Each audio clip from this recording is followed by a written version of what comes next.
Hello everyone, my name is Akal and I am a somatic therapist, astrological counselor, and I also help individuals and couples along their sexual journey. So what I want to talk about today is the sexual superpower of Capricorn. Now, I took forever to do this video. I had like 3 or 4 attempts to do this video, and it just I didn't understand Capricorn really.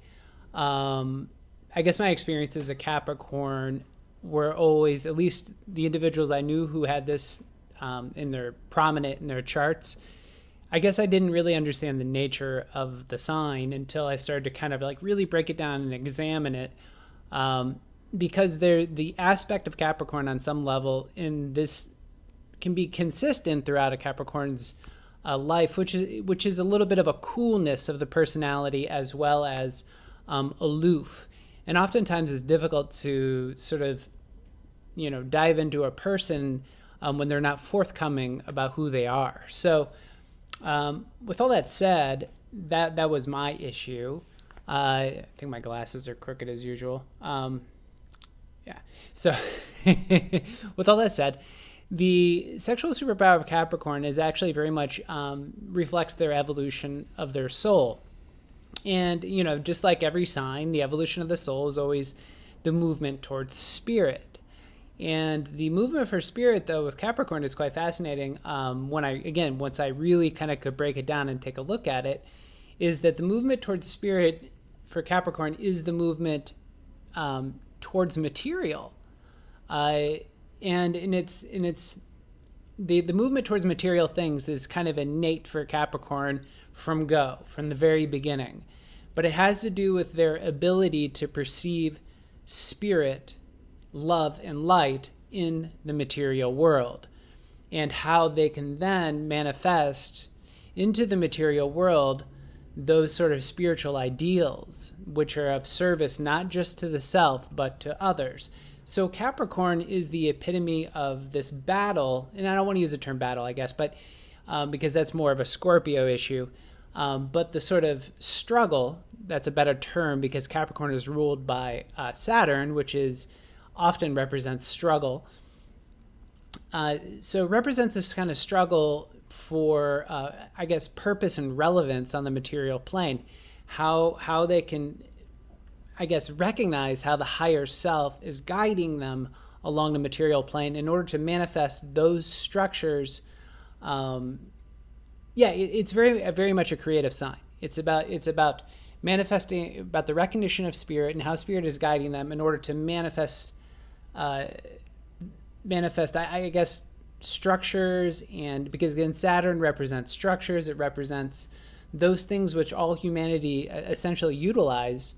And so Capricorn is here to bring about those structures and to be very creative about bringing about those systems and structures which will help advance humanity towards love and light. So the sexual superpower here, though, is, and I'm going to walk you through this progression. So on a very immature level, the sexual superpower here is kind of what I perceived as one of two things: either incredibly selfish or boring. So boring sex, or they don't have sex at all. There's just no interest.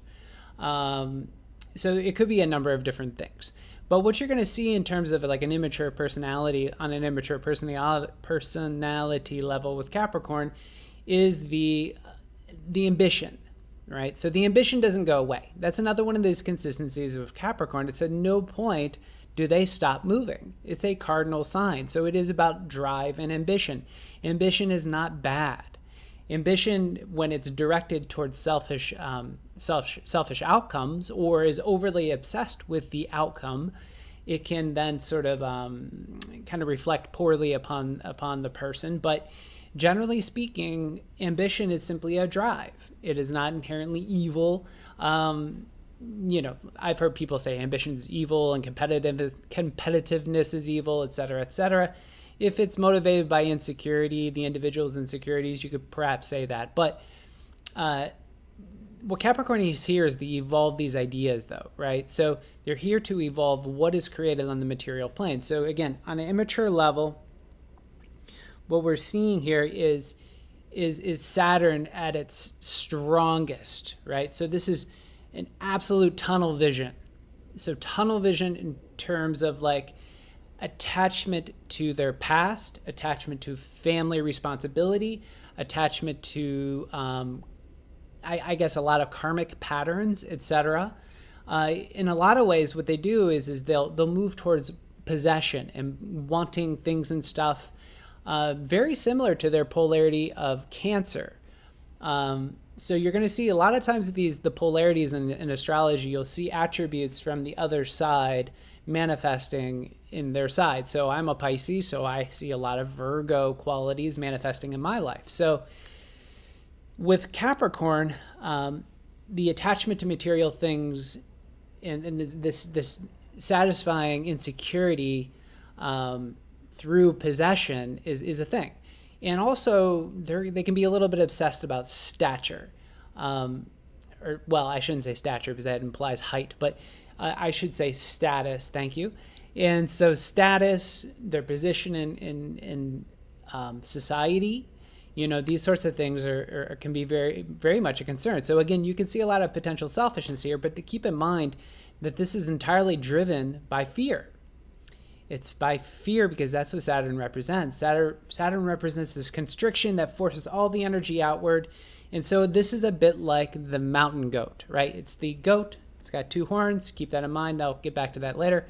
So this goat is climbing up a hill and it will keep on slugging it out, right? So keep slugging it out, never slowing, never stopping, going after that goal, which kind of, sounds nice in some ways, particularly if you lack ambition, Pisces. So if you're driving up that mountain and you just keep slugging it out, what ends up happening though? You accumulate history, you accumulate karma, you accumulate life's events because you didn't stop, you didn't slow down. So eventually everything's going to feel really heavy, way down, and some circumstance, some situation, could be health, could be an external circumstance, whatever it may be, will humble you, will knock you down, force you to stop, force you to slow down, force you to reflect. And that is how Saturn drives you towards the higher self, towards spirituality. So now as Capricorn, after the period of humbling, the rock bottom, let's say, is reached, what ends up happening is that there's an objectivity that comes into Capricorn's life. This objectivity allows them to start to see light and love in matter. And Yogi Bhajan said this: you can't see God in all, you can't see God at all. So this is where Capricorn really starts its awakening. It starts to see the potential for deeper purpose in their life. So, but it's not just philosophical. So oftentimes you think about Sagittarius, the previous sign, purpose was very much their point. Purpose, and it was very high-minded, and it was all about the path. And so Capricorn, because it is connected to Sagittarius, to keep in mind that Capricorn and Sagittarius, it's not like there's some line that is drawn and all of a sudden like the energy is completely split and they're completely different. So this idea that was cultivated in Sagittarius carries on into Capricorn. So this idea that the path is oftentimes more important than the goal. So at this stage of maturation for Capricorn, what ends up happening is they start to wake up to that fact, and they start to want to understand their purpose and how spirit is moving through them and helping manifest that purpose. So once again, they can bring about those structures and those systems which are necessary for humanity to take that next evolutionary step. So this sign is way more powerful than I ever kind of expected. And I may be getting this wrong, but the term the Hierophant, that's what Capricorn kind of reminds me of as the Hierophant. It is that which brings heaven to earth. And once again, my definition could be way off. It may be the magician. It's Hierophant or magician, one of the two, but I think it's Hierophant. So the beauty of this kind of evolutionary process comes about when you start looking at the final symbol for Capricorn, which, this is a bit more of an esoteric symbol that many of us don't even realize. So as Saturn becomes this spiritual planet, which it is, but it's through the path of pain, fear, and suffering, once they kind of realize that there's this life force that is moving through them, and it is the same life force that exists in all matter, they start to see their higher purpose. Then they become a unicorn. A unicorn. So think about it. The two horns of the goat become a singular horn. So it's a bit like they operate from the third eye. The two eyes become one. And that it was that singular eye that Capricorn can now see through, which is their intuition.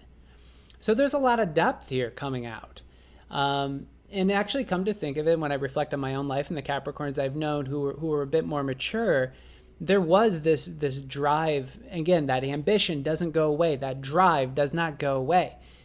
That drive for to express spirit through purpose out onto the material plane never ceases. So they keep doing it, and they keep going, they keep going, they keep going. Maybe some trial and error along the way, but they become singularly focused on expressing the higher mind and the higher self out into what they manifest. So this is a very creative phase for Capricorn. So what does this mean sexually? This is where I got stumped, because again, like the early maturation here of Capricorn I was like, do they even like sex? Because of this sort of cold aloofness that sometimes I guess gets generalized about Capricorn, and I'm kind of thinking about it, and I was like, so they go from like probably maybe even not wanting sex to maybe being very selfish about sex to literally being repetitive about sex and uncreative about sex, like kind of like same old, slugging it out, with their wife or husband every day. I don't know. So again, it's never a sign that I particularly associate with a strong sex drive. So that being said, what I've kind of seen here is not that the sex drive becomes more powerful or potent, but I can see them taking responsibility, because Saturn is discipline and responsibility in a lot of ways. I can see them taking responsibility for how they utilize their sexual energy. So I could see Tantra being a thing here, but through the mode of discipline.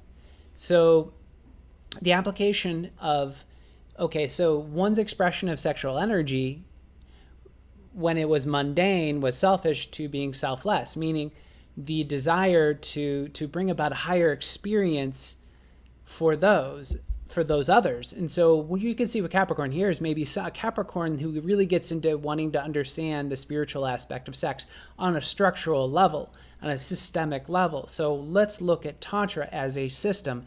How does a system then, through discipline and through practice, lead them to expressing this energy with their partners?